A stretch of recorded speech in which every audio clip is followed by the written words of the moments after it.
What's up, YouTube? We are here. We're gonna watch the KBG game first. This is the order that we're gonna go in. I might do this all as one. I might split it up. I'm not really sure. KBG versus NGX. That was the third game of the day.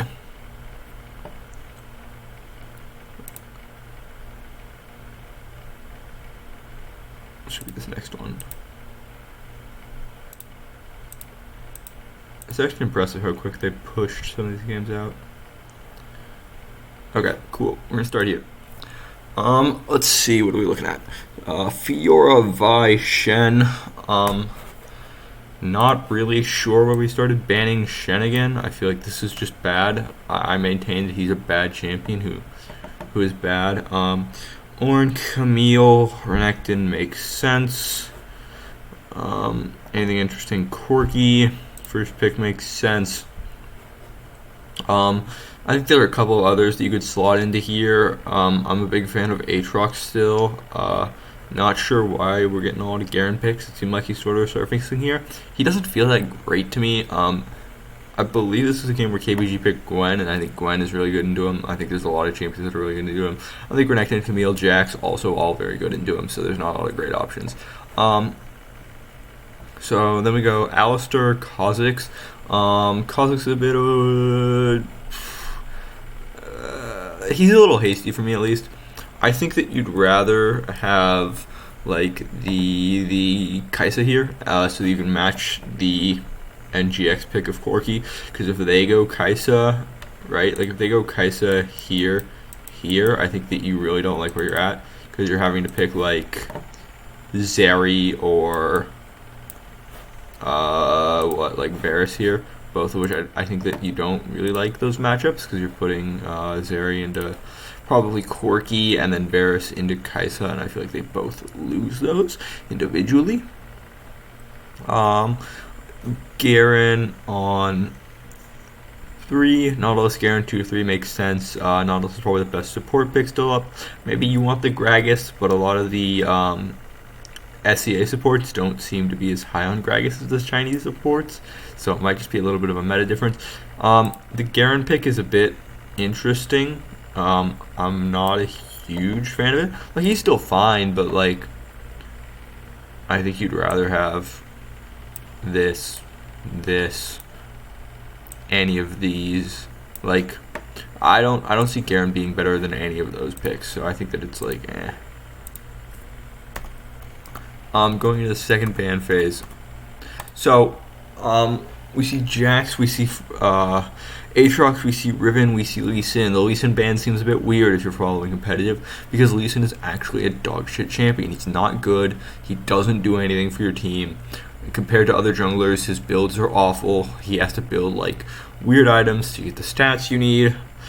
He can't build any tankiness, so he's really weak to the classic mid lane, like just harass from long range as you're trying to do an objective, and like you'll just get poked down eventually, and then the enemy team can roll up and just win the team fight, having taken the other objective at 5 minutes.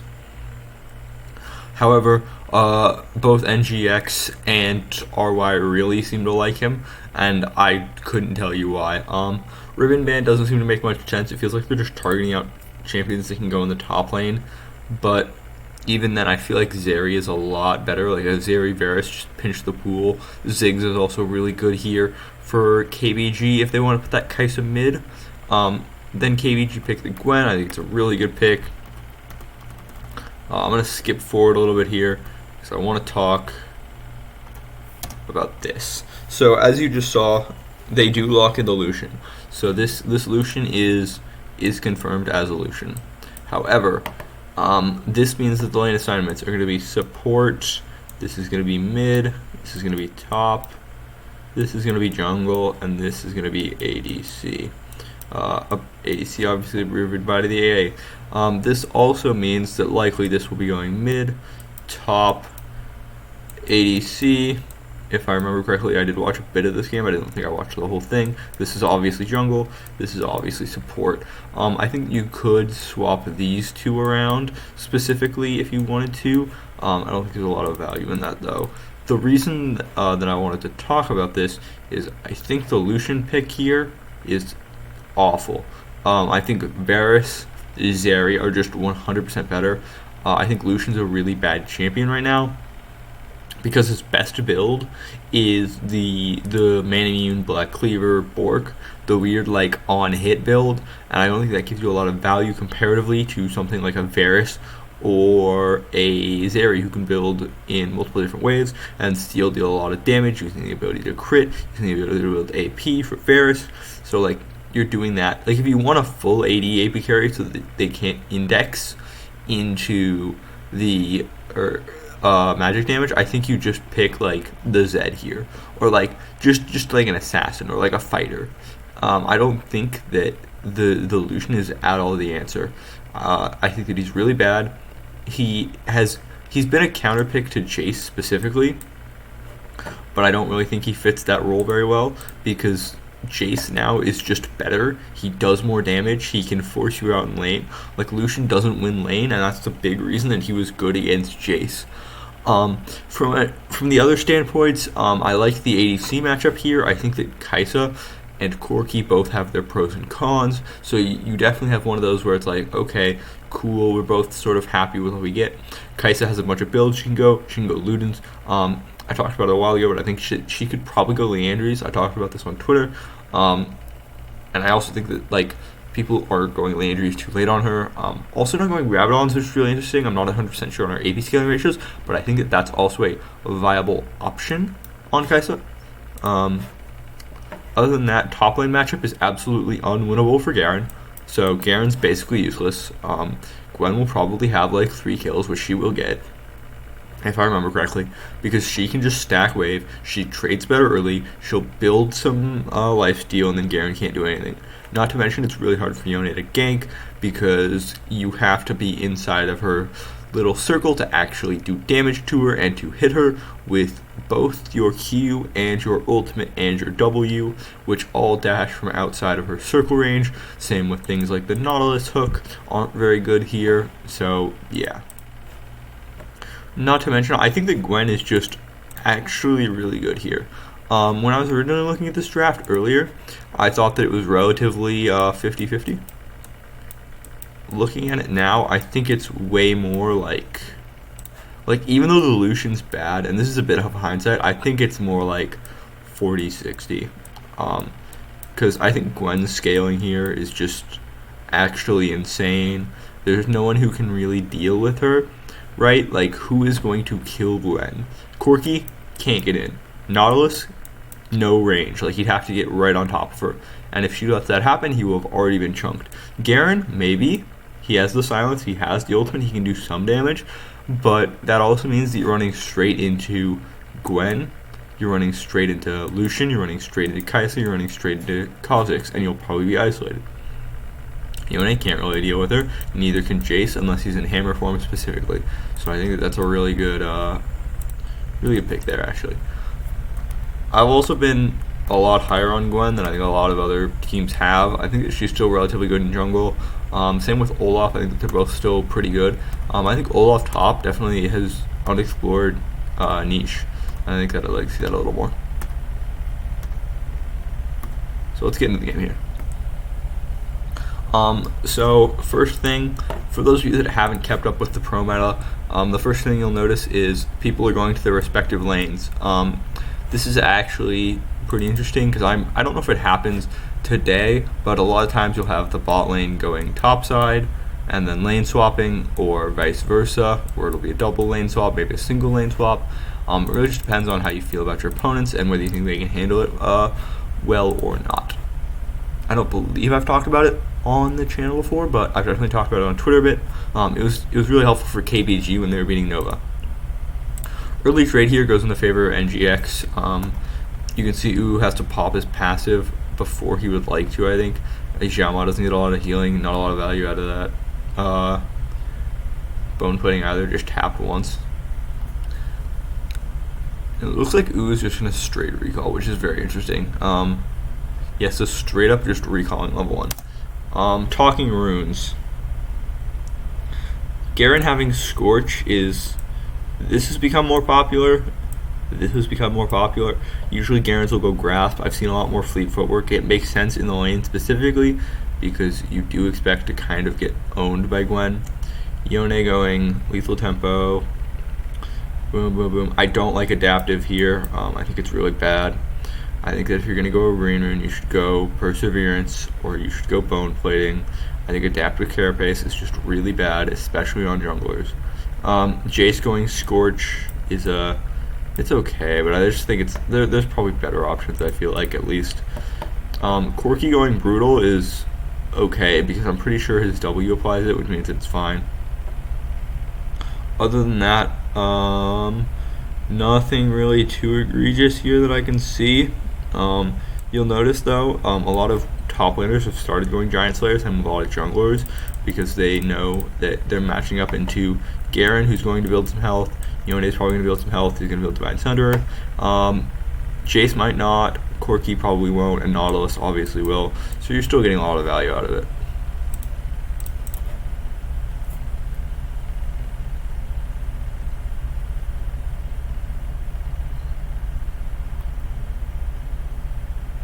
As you can see already, it's really hard for Hyde to play the lane. KG gets a very early level 2 and is able to escort that wave so Hyde can't get a freeze.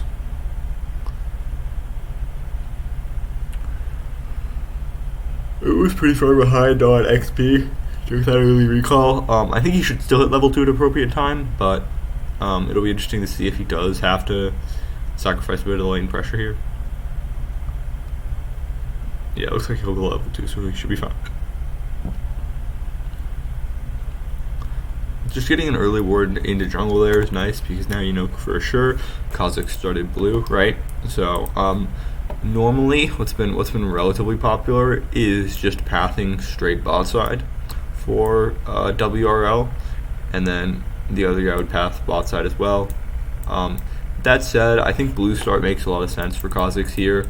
Number one, because you're expecting, right? You're gonna go this way, and then you're gonna go here, and so you're sort of expecting A, to be able to hit the Garen hard early because of how the Gwen is gonna play lane. She's gonna be trying to get a lot of damage in early and often, and then 2, it's really nice to start blue on Kha'Zix specifically because 1, 2 camps with multiple versus just 1 on blue side, right? So you're able to get the isolation damage on both blue, Gromp, and then transition that into having a quicker level 3 into wolves. The other thing that's really nice is Kha'Zix can still double scuttle no matter which way he paths in this matchup because Yone's clear is so slow. You can see that right here he's just finishing up wolves while Kha'Zix has already finished wolves and has moved into his red side jungle.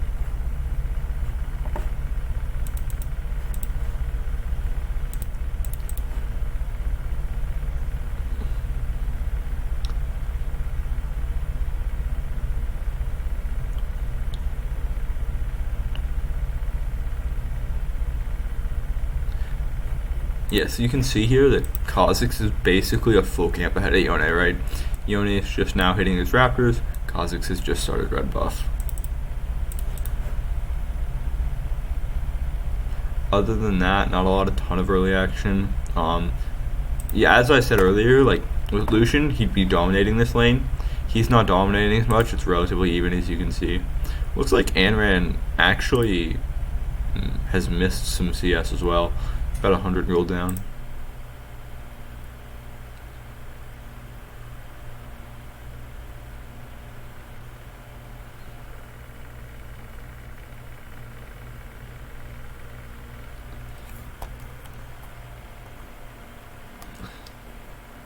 Yeah, so you can see KG here is, why did you exit out of full screen view? KG here is trading as aggressively as possible. He knows he's got his jungler close by, so he's just going to try to trade aggressively and then move back.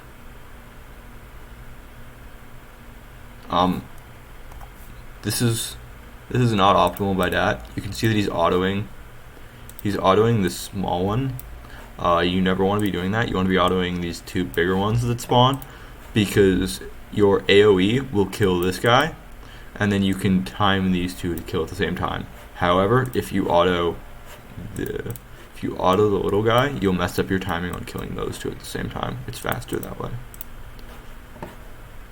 It's also more damage into those two, which will have more health.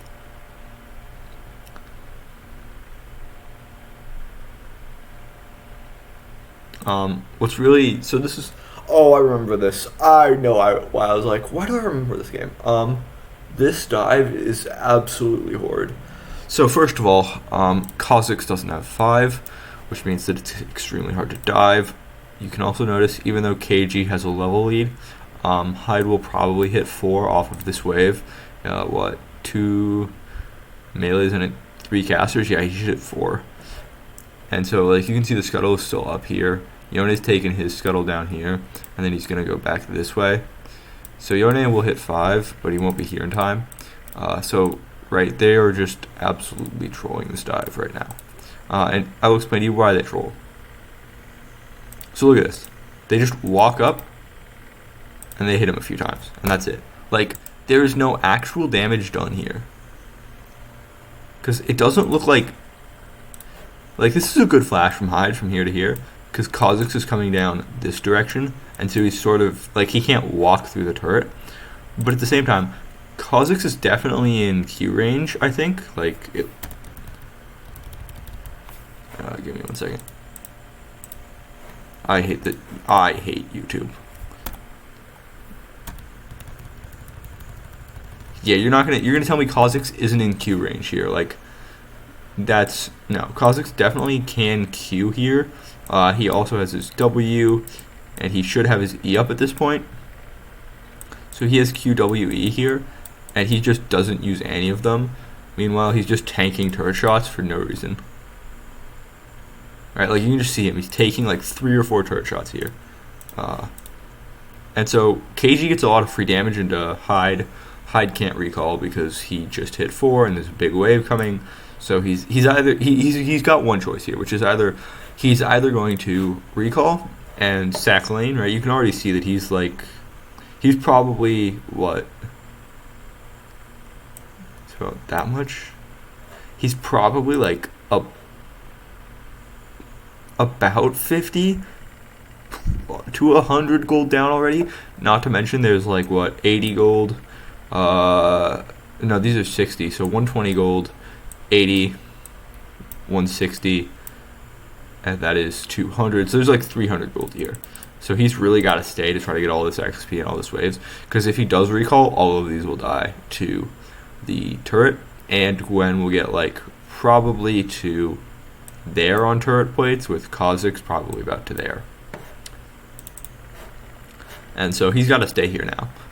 This is really nice because it actually lets Kha'Zix covered up here. He's regenning off of the scuttle right now. I think he uses smite here and then just tries to get as much health as possible back. Yeah, you can see he just used smite. This is all on vision.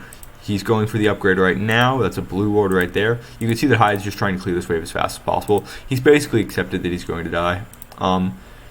So Ooh just flashes here, gets the knock up, and then Kha'Zix messes up here and doesn't get an assist, right? So you can see that Hyde actually dies before Kha'Zix gets there, and there is no kill credit. So yeah, that was just a poorly executed dive from Dat all around. Like he didn't take advantage of what he had the first time. Without 5, it's really hard to dive on Kha'Zix, and so I don't know what he was going for there. Like, he just tanked a few turret shots and then just kind of walked over to Scuttle, killed Scuttle, and then walked away. That said, you can see that KBG have a massive lead right now, mostly off of this kill and probably the turret plates that they got.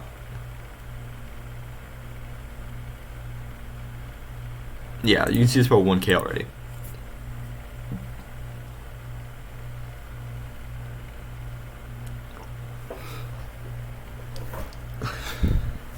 So they make the call, Enigma.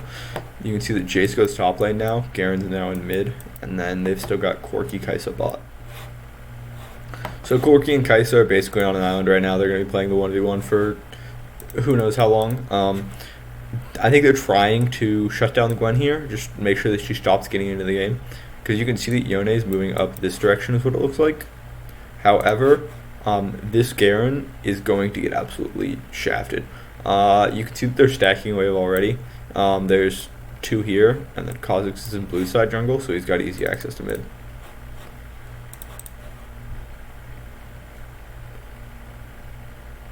Not to mention, I'm pretty sure Yone just has to show there, because it doesn't look like he dashes over the wall. I'm pretty sure the scuttle covers to about there, which I'm pretty sure Yone is technically showing on right now, so Gwen should be entirely aware of this.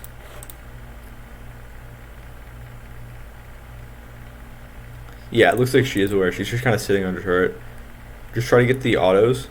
And again, this is what I was talking about, how it's really hard to kill Gwen here.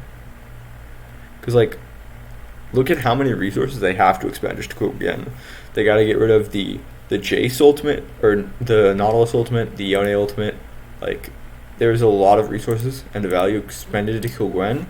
And this gains you nothing, because whatever you're taking up here, KBG are just going to take down there, and Nautilus will be here soon, so he's got 2 options, right? Nautilus can go, because Yone just showed top lane, right? So Nautilus or Kha'Zix, I don't know why I'm saying Nautilus. Kha'Zix knows Yone is top lane, so he has 2 options, right? He can go here, or he can go here.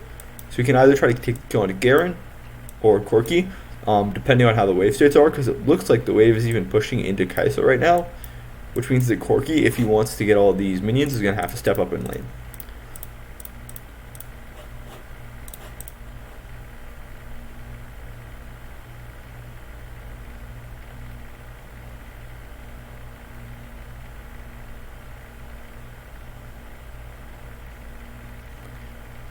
I don't think they're going to get that last plate. They might be able to.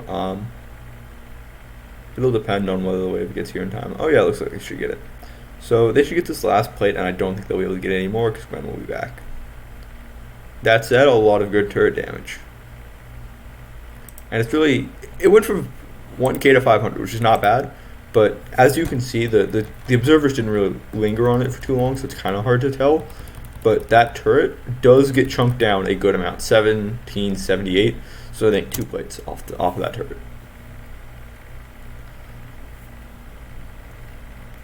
Yeah, so the lead is chunked down a really good amount. This is still a mystery to me what was going on here.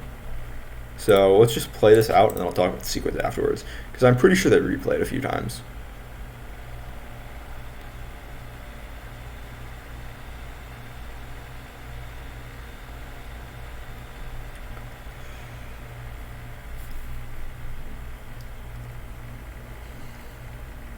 Okay, so I'm pretty sure there's going to be a replay of this. Yeah.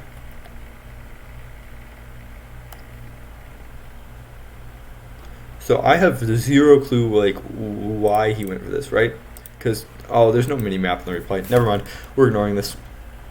The reason is because we want to see the mini-map here. So you can see the Jace. It looks like he gets, like, this is all detective work, right?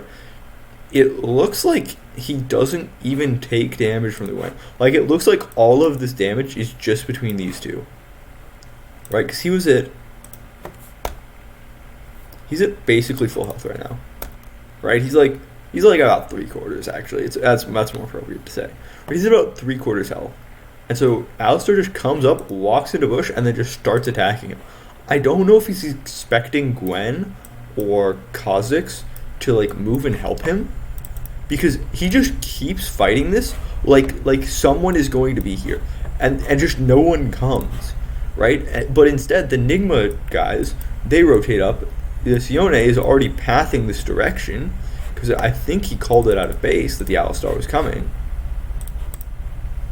And so although his attempt is valiant as a support, I empathize with the support struggle. There really isn't a lot that he does here. Like, he's very close to killing him. It's very well done, but you aren't going to kill him when there's, 1, 2, 3, 4 members sitting right around you. It's also really good because assist gold on 1, 2, 3. Well, assist gold on 1, 2, 3, 4 members. That's very nice to have.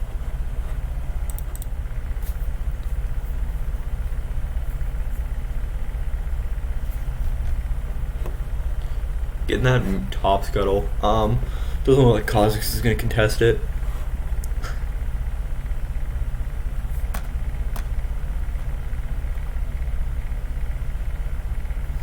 You could also see before the replay that wave was crashing. It looks like it's bounced out a little bit. So now we have the dragon fight. So Jace steps up a little bit too far forward, it looks like, because he's standing, I think this minimap indicator isn't actually great. He's standing more about here, like sort of on the left. He's not actually right in the center of his icon, I think. I think he's standing, like, I think the center, I think where the icon says he's standing is like right about here. I think he's actually standing right about here, because he's a lot closer to the brush right there than it looks on the minimap. And so Kha'Zix has the ability to sort of just move straight down, cut him off, Lucian with the culling, easy kill.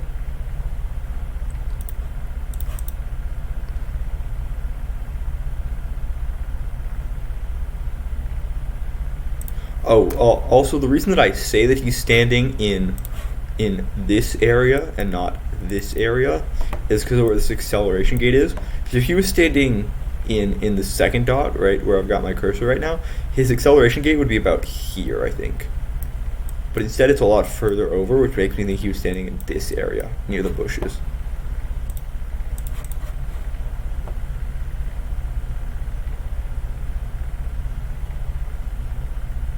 So now we got a 3v4 dragon.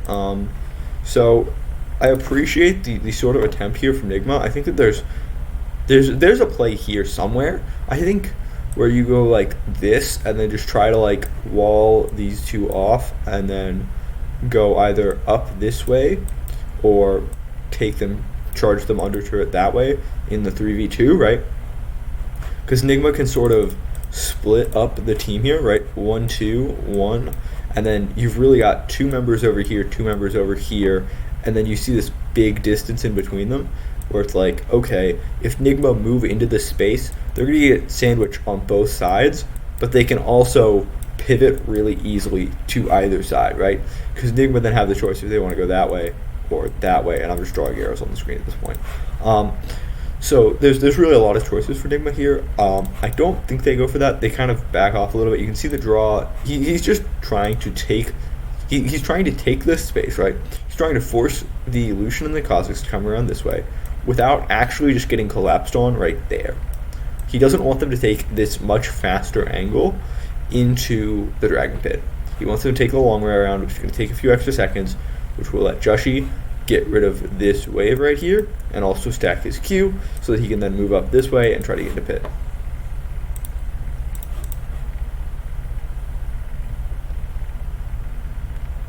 Looks like they're finally clearing out vision. However, as you can see, KBG still have vision in back pit right there, and they also had vision right here, so they know that there's 3 right there, and then with just like a good flash engage onto them. And then you can see he just pumps. This has been my favorite sort of, I don't want to say new, but like more recent evolution of Alistar tech, is they will just run behind people and knock them into their team. And it's less about knocking, because normally you'd be like, oh, they're going to knock this, they're going to knock Corky, right? They're going to knock one of the squisher members. No, they're knocking the tanks away, because the tanks can't do anything, right?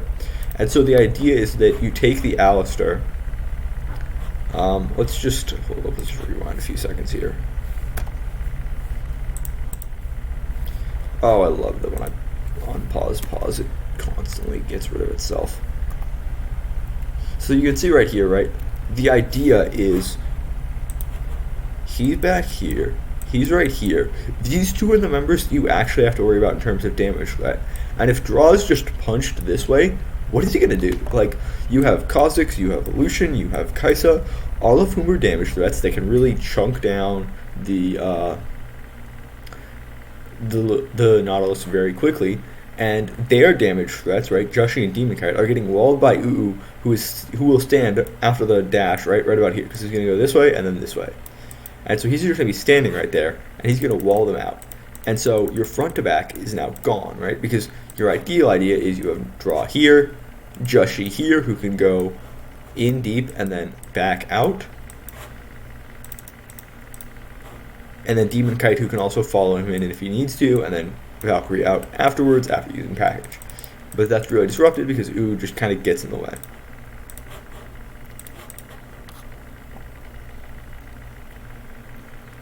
Because as you can see, the front to back is sort of just dissolved, and Joshi and Demon Kite aren't really able to get any sort of value. Because Joshi has to first use his, right, you can see he uses Tether, right, that's 1. He then has to ultimate in, that's 2, and then flash out, that's 3. That's all 3 of his easy access mobility gone. He obviously has his Q, but his Qs require charges, and it's very clear if he's going to use his Q, it's very telegraphed. So he's really, really vulnerable, and that's why you see Xiaoma just jumping straight onto the back line, straight onto him, straight onto draw, and that's really their targets are. And then Demon Kite, right? Because Demon Kite's just sort of left out here in no man's land. You can see the Demon Kite, as his team is in full-on retreat, right, in the 3v4, he's just sort of left out in no man's land, wondering, like, damn, where'd the rest of my team go? As Draw goes this way, Demon Kite goes this way, Corki's the more appealing target, he's going to get jumped on. And reinforced to flash is good. You take what you can get in the scenario. And oh, he actually gets the kill. This is not a bad follow from Hyde then. You can see that he just kind of runs in. It looks like he probably uses Ignite or something. Just flash, Ignite, get the kill. Unable to kill Dat though, and he's probably going to die for it.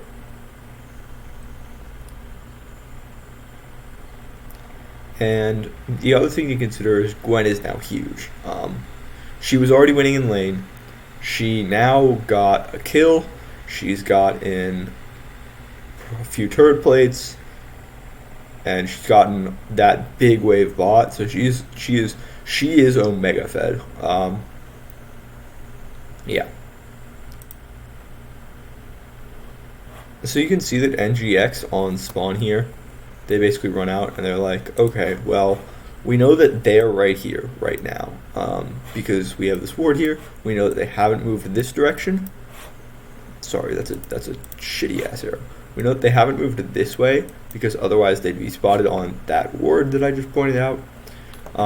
Also, that they just killed Garen. We just saw like 3 of them bot lane, so we can just run top lane. They're like, okay, we just run straight to Herald, grab Herald as fast as possible, and then we might not get plates from it depending on how quick they are, right, because it's already 6 minutes, but they can still make maybe a play afterwards because of how their tempo will be, because you're going to be expecting KBG to reset really quickly.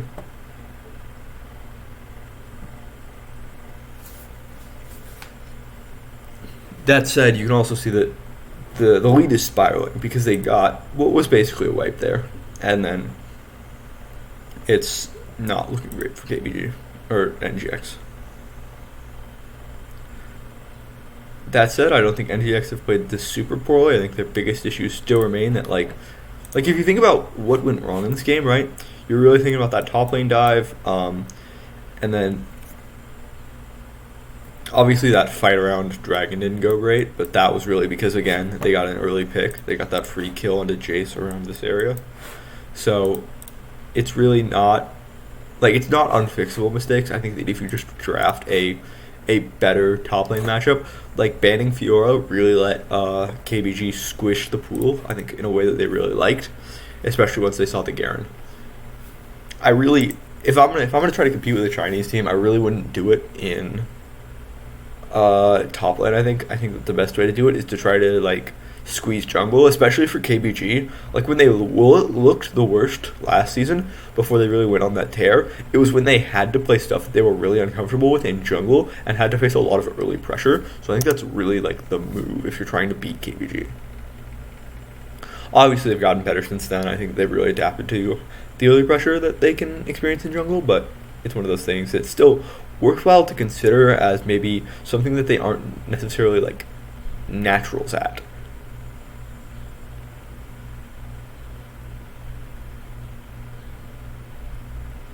Lucian unable to get that last plate is a bit unfortunate. You really like to get that if you can.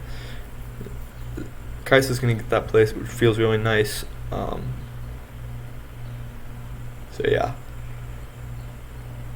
Again, this is also what I was talking about, where if you can, you should let the plate die here, because I don't think Lucian, I think the time has expired for Lucian to get gold off of it. So if you can do that, it'd be good, so that Lucian doesn't get that free gold.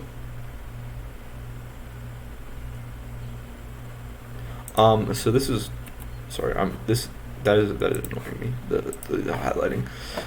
So this is a big mistake by NGX, I think. Like, you can see that literally their entire team is moving down. I don't know how much shows on vision here. I'd have to do a bit of checking. But so that's 3. It looks like I'm pretty sure 3 show on vision here. I'm pretty sure the minions do. Yeah. It looks like. Yeah, so I'm pretty sure these 3 have all shown on vision.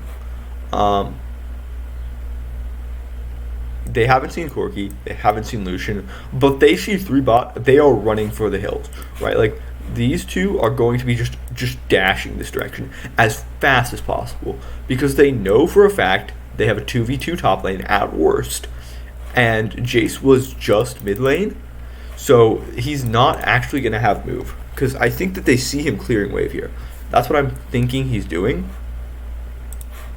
and so I think they know that he's moving here. Like, so I think they're doing fine. And yeah, they just see this, they move. They're running for the hills.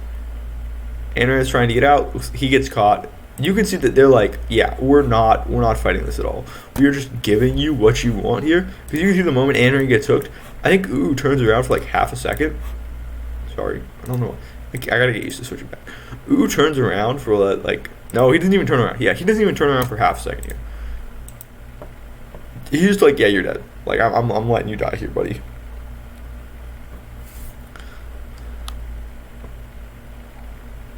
They give up the turret for free, which they're like, okay, whatever, right? Because think about what's happening here, right? They have gotten a turret here. They've gotten a kill. They didn't get any plate gold. It's 730.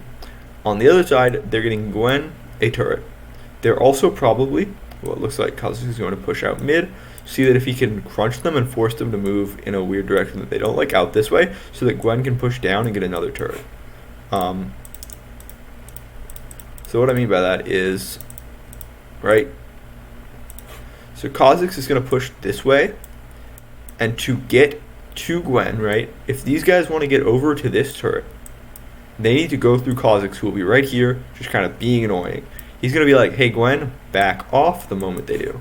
So Gwen can trade basically for whatever they do over here. So this is not a great Herald drop because they have no one here to defend.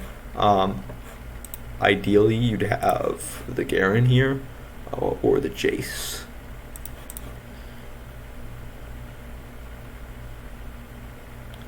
Yeah, because you can see that Kha'Zix is just sort of sitting here while Jace is trying to get some pressure.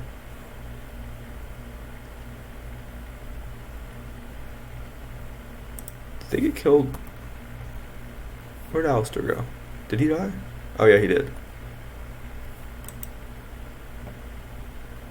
Yeah, so you can see that now KBG are like, we're going to fight. We just want to kill the Herald, and then we're going to run. So they get the Herald kill. Ooh, can't get out in time. So it's Zhao Ma versus, what, 4. And then this is a really good angle. I like this angle from Joshi, right? You're not, like, you know that you've ceded control of basically that much of the map, and that Jace is there. So you don't really have any idea where Yone is, because he could be anywhere really from like here to here. And so I think that Joshi just takes a nice angle in the middle, gets the nice hop over, and then proceeds to just use his Q, get a free kill on a Kai'Sa. Right, because you can see that he's here, which makes me think that he's charging up his Q on Wolves. And then he just takes this and then gets the free dash over.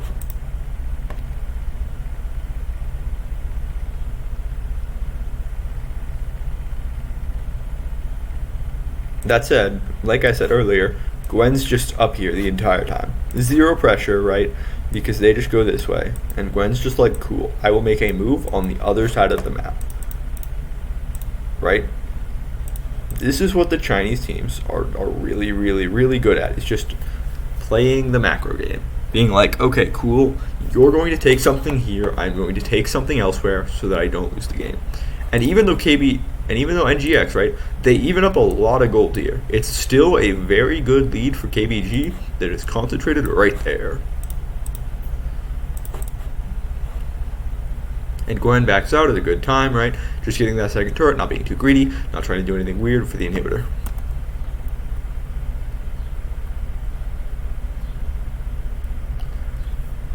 So we go back into live, and then, so we notice a few things. First of all, there's like 3 members bot still.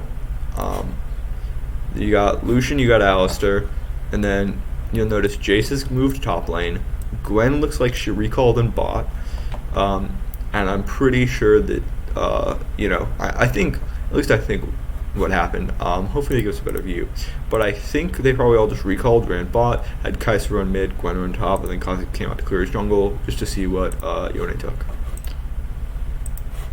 That said, I'm not exactly sure how they got into this scenario because they're fighting a 2v4.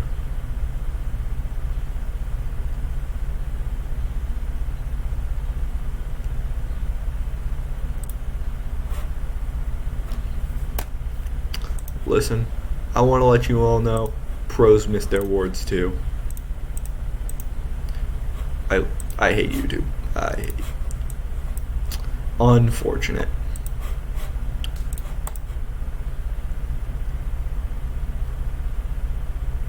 Also, I am live streaming this, but I am not checking chat right now. For those of you in chat, I will probably check chat after the game because I want to focus on specifically this for now. So, stuff that I wanted to talk about real quick for builds. You can see it looks like Joshi's going the pretty standard Yone of Shield Bow, Solari. I know some people field Solari first, some people field Shield Bow first. It really just depends on what you like. I want to talk about this. I don't think this is good here at all. Garen, no shields. Yone, no shields. Okay, Yone technically has shields off of Shield Bow, but it's not a lot. And if you're building anti-heal, I don't see any reason why you'd also build Shield Bow. I feel like you build one or the other. Corki, no shields. Nautilus has a shield only on his W. So there's not a lot of shielding here. I don't see a lot of value.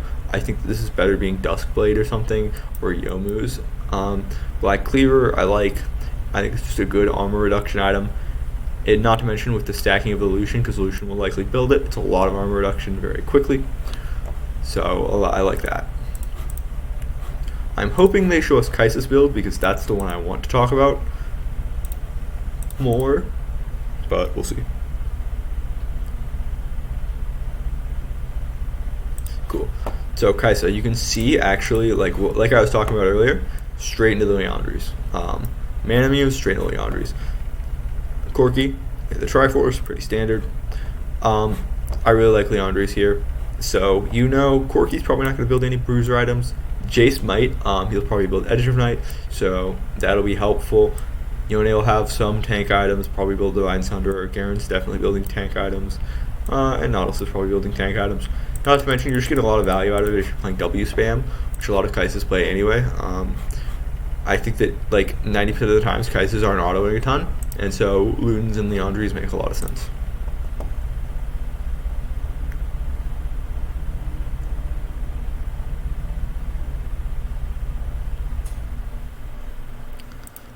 This was not a great game for Uut so far. I feel like this is like the second or third time I feel like he's really been caught out. So I'm not excited. That's never a good sign when your sport's getting caught out very easily. I can't tell if. Hold up, I should rewind a few seconds.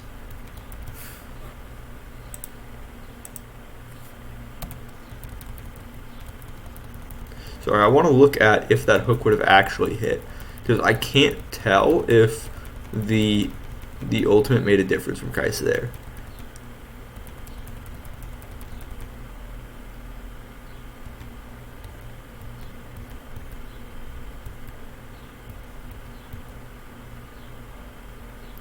No. So this ultimate by Kai'Sa wouldn't have made a difference. For those of you wondering more specifically what I'm talking about that hook right there.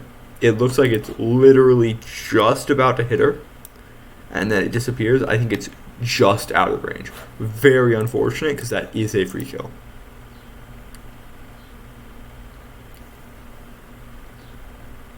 Again, look at how little damage Lucian does if it's not onto a squishy target. So I really do also appreciate Kai'Sa building Leandri's for that reason as well.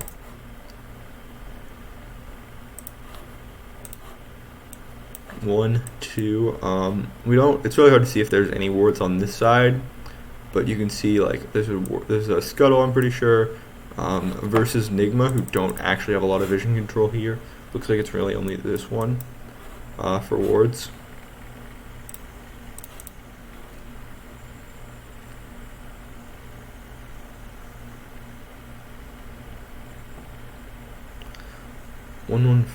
So yeah, this is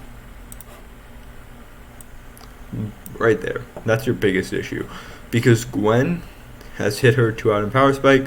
She's going to start nuking people, especially since I'd expect that she's just going to go straight into Abaddon's death cap here, which means that she will just literally start absolutely obliterating people. Anything else interesting? This is interesting to me. I wouldn't necessarily go Black Cleaver on Jay's second.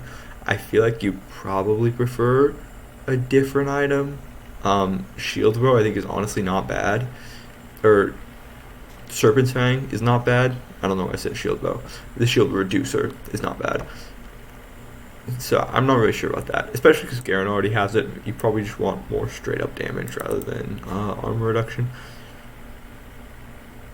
I'm not really... Supports have been doing this a little more. So... For those of you that haven't followed the support meta builds, so it's been basically we've been going through a cycle where people will build the speed items first, so like Force of Nature, like Dead Man's, and then people will just start building health items first, and then that's a... Sorry, let me do that better. People will build boots first. So it's basically this sort of circle where this, at least this is how I think about it. I think this relationship is probably the least convincing, but generally how it works is that the health items will beat out the boots because you'll just be too tanky and the enemy won't have stats. The boots will slightly beat out the speed items because they're a lot cheaper, so you can invest into some of the health items, right, like a Kindle Gem. And then the speed items will beat out the health items because you're getting both the stats and the movement speed. And so we've sort of been moving back to the speed items because health items have been really popular, which means I expect people to start building boots first again. This also doesn't necessarily mean that you can't build boots. But usually they'll rush Warmogs here with having tier 1 boots and then finish out their boot items.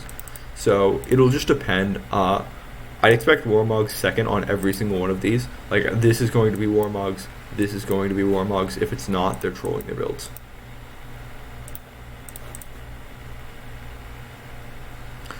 I think I'd prefer on Nautilus here at the very least, just straight up pure health, because the enemy, right? They have 2 Black Cleavers, 1, 2. They've got a lot of mixed damage with the Gwen, the Kai'Sa.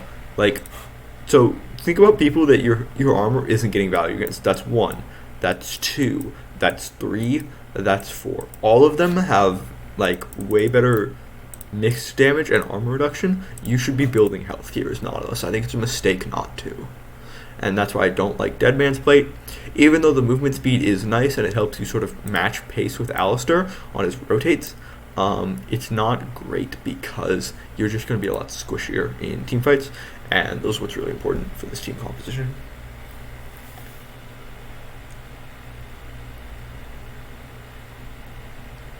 So with Dragon coming up soon, they spotted Yone here, so they know that he's moving this way because he just cleared blue and they saw him going this way. He probably has wolves up. So they know that Yone is moving, and I'd expect, if I were them, or a lot of the other team members, to be down this way as well. You can see U just going through and scouting as well, seeing if there's anything clearing out that ward. It looks like they probably popped the base sweeper to find that. Oh, that's unfortunate. You can see right here that the sweeper covers about probably that much, and this ward is just outside of it, because you can see that they just cleared the ward that was right here, and this one looks like it's still active and up. So they know that Jace went this way. They know Garen's here. They don't know about Nautilus, and they don't know about Yone yet, which is really nice. The other thing that I want to talk about is I think this is a really good Yone angle. So I like this Yone angle specifically a lot because so I think what happens here is U moves forward. He's seen on this ward. And so Joshi unintentionally, I think, takes the best angle for this fight, because it really looks like he started from over here when he started from right here. The difference there is that him starting here is actually very vulnerable. Kaisa can just sort of try to spam this angle. If U goes straight in, he has a lot of advantage onto that angle. But if you start here, you're a lot safer as Yone, and so I think they think he started there, because it's really hard to tell what angle he starts from if he goes across this wall, right? Because you don't know if he started over here, or over here. Because like he could start very far away with that angle.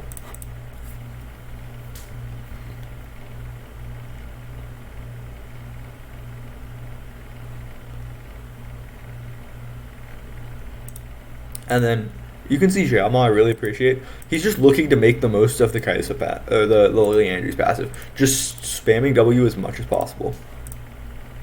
You might have missed it there, but Joshi actually, I think, massively makes a mistake,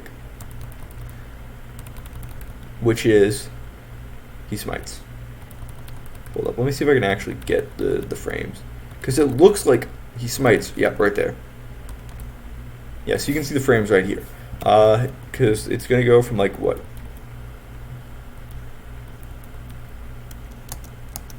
Yeah, because it looks like it smites as it gains health, and it just cancels out. That's just a really bad smite. If anything's resetting, you should never smite it. Not to mention, it's advantageous for him to have this up, because he can stand like right here, go leash it out, Q, and then E this way, and then Q over this wall, and then he's back in pit, right? And then he can snap back all the way back here and be safe again, and then just do the whole thing. So I'm not really sure why he's trying to kill that.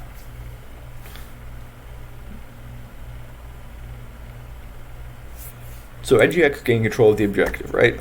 If you remember back to like 30 seconds ago, or less than that, right? Because of how much damage U takes, they sort of back off, and KBG are happy to just continue poking away. And the reason for this is right, let's say KBG just go way further back here. Like, let's say they go to like about here and about here. They're still fine to exert forward control onto the objective, right? They can do that very easily with Kaisa and with Gwen and with Lucian, because they all have ranged damage, Gwen specifically for her ultimate, that does a lot of things for just clearing space, right? Because the Kaisa W, Leandry's, a lot of space cleared. And so Nigma have to push into them. They try to do a lot of the counter damage onto Nigma, right? You can see Kaisa just spamming W's as she backs up. I hate this. I hate that it keeps doing that. Kaisa just spams W's as she backs up, just trying to chunk as much as possible. And because U and Dad take a lot of damage, they just back up, and they're like, okay, cool. We grab Honey Fruit, we leash out Dragon, we just let it reset, and then we can just secede control of the objective, because you can just see that they're trunking Draw, and Draw has, because he doesn't have guys, right, or because he doesn't have Warmog's armor, he has zero way to get back up to full. He is probably like what, boom, about a quarter health, I'd say, or about a quarter of health is strong. So, but you can just see that KBG are really playing to just poke. Like, look at this sort of half circle that they've formed, right? They're allowing NGX to just get in this area, the area that I sort of made a squiggly line through. And in the meantime, they're just taking pod shots, boom, boom, right? You saw Kha'Zix just kind of sit in this bush and then just immediately jump out.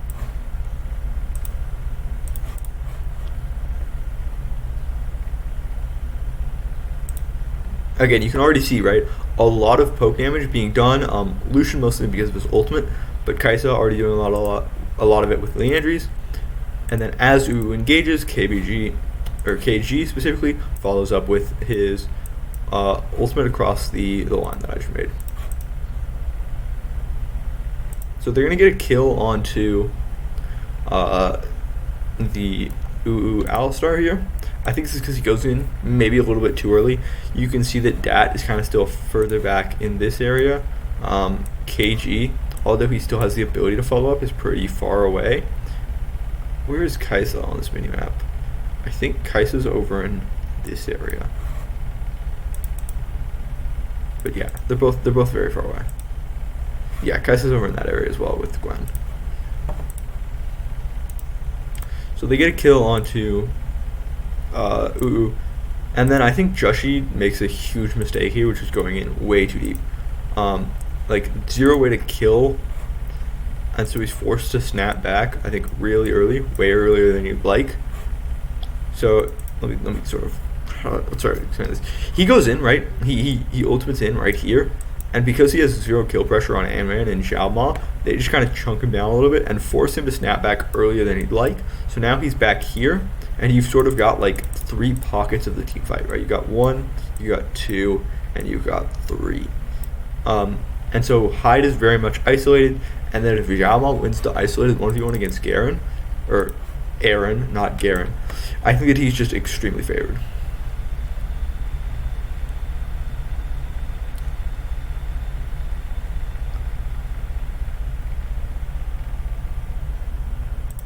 Yeah, so from here, this is just a real breakdown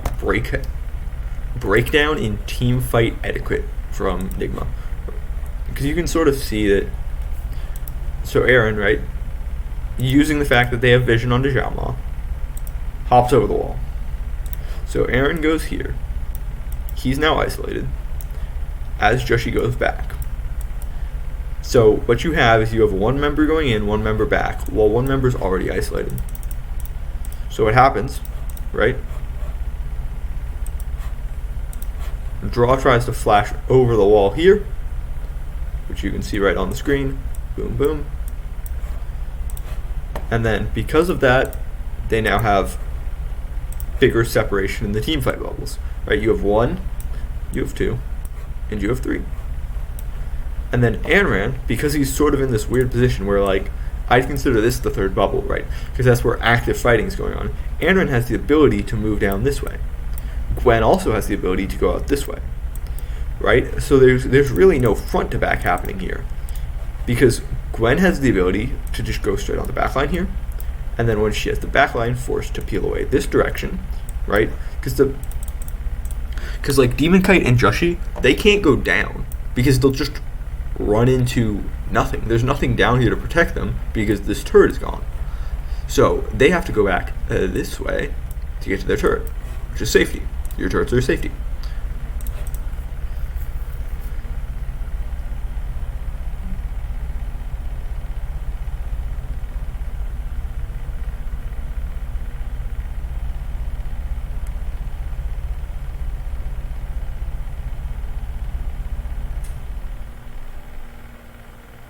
Then once the team fight breaks down, you basically just once a team fight breaks out like this, you just kind of favor whoever has the most gold on the carry they can do the most, right? Because you just see like 2 versus 1. KG is just going to come down here, and as we saw in the replay, he just camps Aaron's body as Kha'Zix jumps out, right? Because they don't have a gap closer over this wall, because Kha'Zix already saw him use his Q and his E.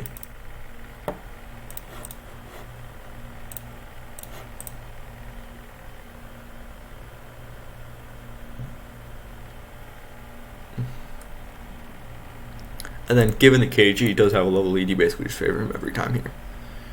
Not to mention a bunch of health regen, with Yone having no grievous wounds. So, things to note, Baron isn't going to be up for another 20 seconds, so no way to do that. They also did get the Infernal Drake, so another win there for them. Other than that, there's really not a lot of neutral objectives on the map, right? You remember Yone cleared out his blue beforehand, cleared out his red beforehand, so he's doing very fine there. The only thing they're going to be able to get is Krugs, and I would expect this turret. I don't remember exactly. And you can see Anran just trying to establish the scuttle control around Baron as well.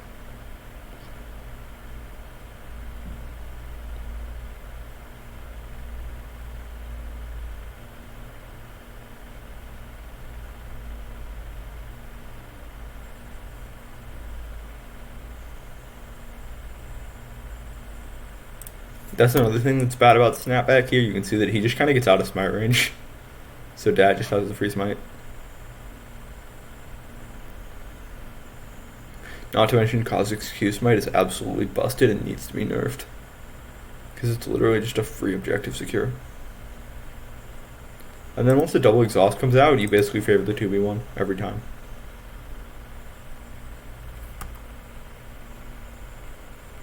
So not able to actually get any of the turrets, which is a bit unfortunate.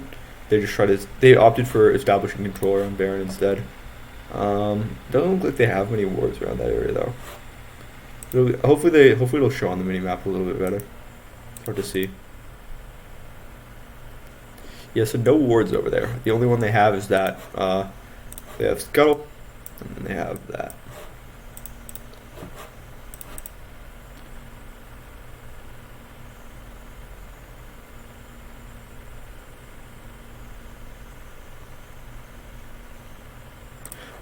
Interesting that KBG don't start up Baron here, because I'm pretty sure they see, yeah, so they see Garen down here, clearing wave, and Gwen's already got her recall off, so she's moving way faster because she has shove.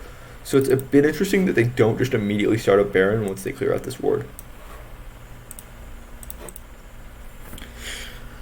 Because the Chinese teams are very aggressive about starting Baron. I don't know if this is something that happened earlier, because like I said, I believe the NGX J-Team game, which I haven't watched yet, was the first game of the day. If something went wrong there, maybe that's why they're a little bit less gung-ho on it.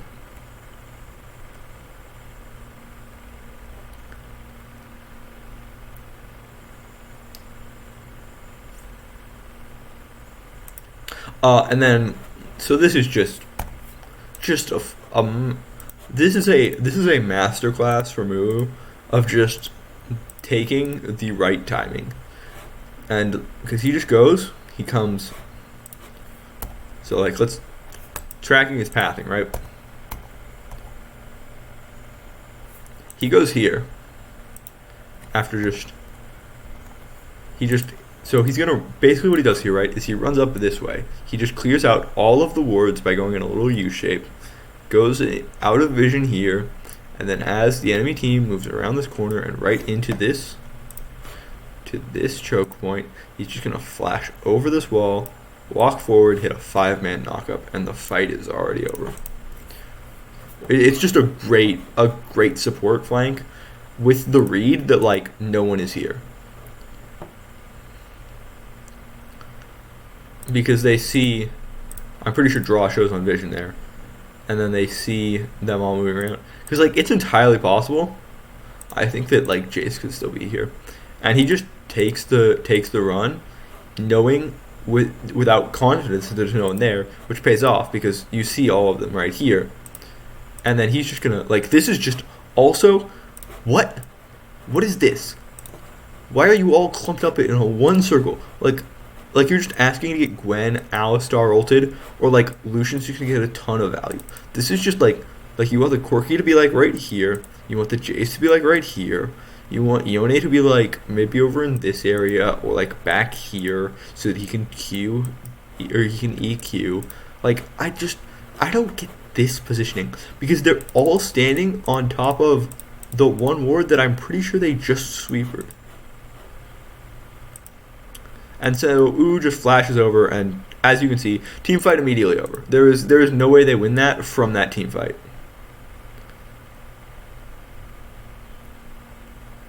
Like I feel like there's something. I feel like could be worthwhile to analyze what NGX did there, but like just the moment he hits this, it's game over. Like there is no way you win this team fight. They just get Baron now because they have a 2-3 man advantage, and the people like Yone shows thought here, which means that this is a Baron secured for sure, right? So they just know, they're like, okay, cool, we have Baron. Like, this is 100% because they see Nautilus, they see Yone, Baron secured.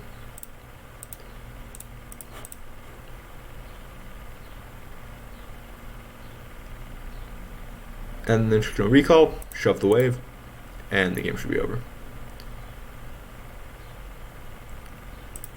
Not to mention, Gwen has a massive wave here. 2 cannons, caster, 2 melees, big wave. Which it will obviously at least let her get the inhib. I'd expect 2. I guess she doesn't want to push it, especially given that there's shield. However, I'd expect them to recall. They're going to be a lot ahead. You already saw that the gold lead was like 6.2k, and it's probably now about 7 or 8k at the very least.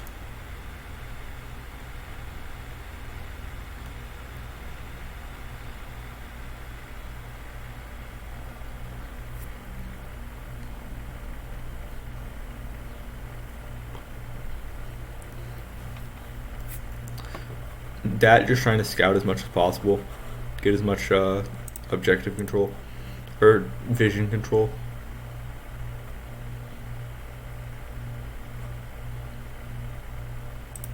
And so NGX have now lost the game, right?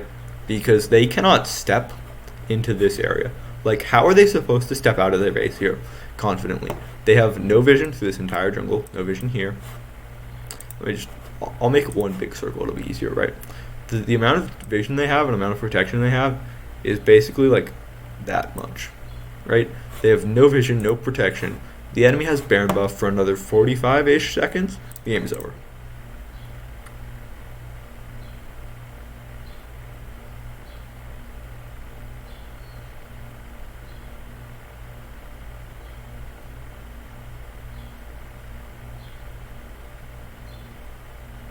See, like you can see here, it is a 4v5. 1, 2, 3, 4, 5. 1, 2, 3, 4. 5 is up here. So Gwen is just going to get this inhib for free. This wave will crash in here. She can flank around backwards. And if this team just keeps cutting this direction, NGX can't close because, right, like if NGX try to close here, Gwen's just going to win the game. So they have to stay around this area, and the game is now over. The game might not be actually over for another maybe minute and a half, but there's nothing that NGX can do to stop the game from ending.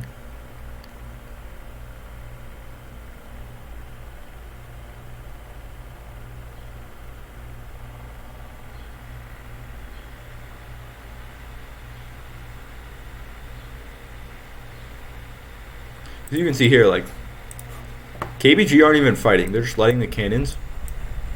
That's what, 7 cannon minions? They're just letting the 7 cannon minions they have do the work.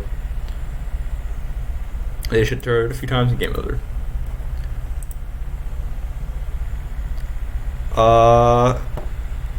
Budget Arcade Podcast. I know for a fact that Riot provides all the phones. At Icons, they were all sponsored by a Chinese phone company. I don't know what it is, but they all use the same phones. I wonder if we can get a good view of it.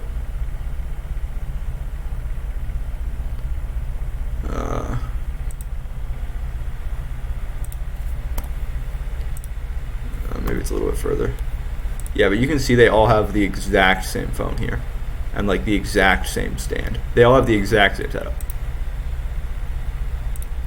I'm pretty sure as well that a lot of the teams will buy the same model of phones that Riot has, or like Riot provides, to just give to the team.